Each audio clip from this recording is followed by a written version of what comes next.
Om Swastiastu, perkenalkan nama saya Gusti Ayu Sri Sugiantari dengan NIM 8590600421 dari program studi Pendidikan Guru Sekolah Dasar.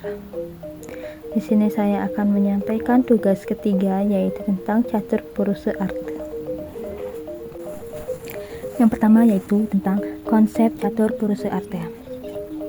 Catur purusa arte berasal dari bahasa Sanskerta, yaitu catur yang artinya empat, purusa yang artinya manusia, dan arte yang artinya tujuan atau makna. Jadi catur purusa adalah empat tujuan hidup manusia menurut ajaran Hindu, yaitu dharma, artha, kama, dan moksha.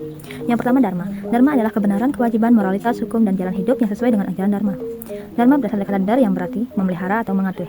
Dharma menjadi dasar utama untuk menjalani kehidupan karena mengarahkan manusia untuk membedakan yang benar dan yang salah.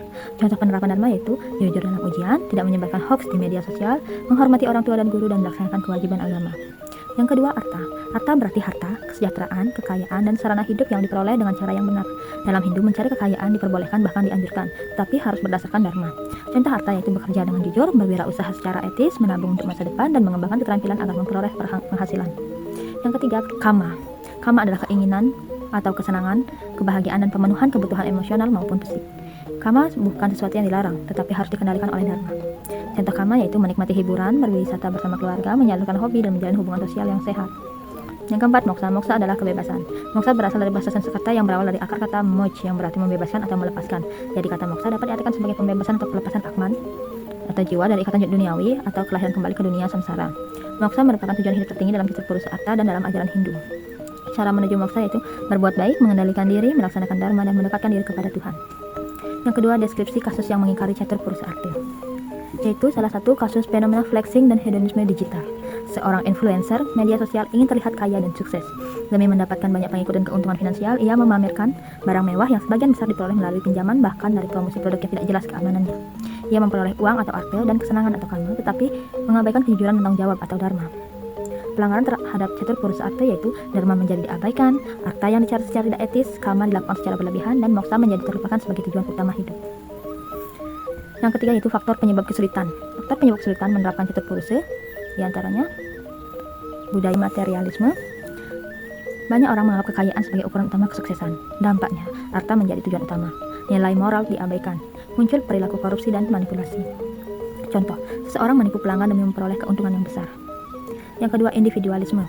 Masyarakat modern semakin fokus pada kepentingan pribadi dibanding kepentingan bersama, yang berdampak menurunnya empati, lemahnya solidaritas sosial, sulit menjalankan ajaran dharma sosial. Contoh, mengabaikan tetangga yang membutuhkan bantuan. Yang ketiga itu distraksi teknologi, atau kemajuan teknologi memberikan manfaat besar tapi juga menciptakan banyak gangguan. Dampaknya kecanduan media sosial, menurunnya kualitas interaksi keluarga, sulit melakukan refleksi diri, contoh menghabiskan waktu berjam-jam scrolling media sosial daripada belajar atau beribadah. Keempat yaitu lemahnya pendidikan karakter. Pengetahuan akademis lebih sering diutamakan dibanding pembentukan karakter. Dampaknya rendahnya kejujuran, kurangnya tanggung jawab, dan meningkatnya perilaku menyimpang. Yang kelima yaitu minimnya kontrol diri. Keinginan yang tidak terkendali menyebabkan seorang sulit membedakan kebutuhan dan keinginan. Dampaknya konsumtif, hedonisme, dan sulit mencapai ketenangan batin. Keempat, kondisi ideal yang diharapkan. Kondisi ideal adalah kehidupan yang seimbang antara dharma, artha, kama, dan moksha. Dalam kehidupan pribadi, dapat dilakukan dengan cara bekerja dengan jujur atau dharma, mencari penghasilan yang halal dan etis atau artha, menikmati hidup secara wajar atau kama, dan tetap meningkatkan spiritualisme atau moksha. Dalam era digital, menggunakan media sosial secara bijak, memanfaatkan teknologi untuk pendidikan dan pengembangan diri, tidak terjebak budaya pamer, menyebarkan informasi yang benar, dan menjaga etika digital. Contoh kehidupan ideal seorang mahasiswa yaitu dengan belajar bersungguh-sungguh, aktif berorganisasi, memiliki usaha kecil secara online, menggunakan media sosial untuk berbagi informasi positif, dan tetap bersembahyang menjalankan kewajiban agama. Mahasiswa tersebut telah menyeimbangkan dharma, artha, kama, dan moksha. Norma atau aturan berdasarkan sumber sastra. Norma dan dasar ajaran berdasarkan sumber sastra ilmu yaitu sastra Hindu yaitu Bhagavad Gita 247 yang bermakna fokus pada pelaksanaan dharma, Bhagavad Gita 16:21, dan Manawag Dharma Sastra. Sekian presentasi dari saya, kalau kurang saya mohon maaf. Om Santi Santi.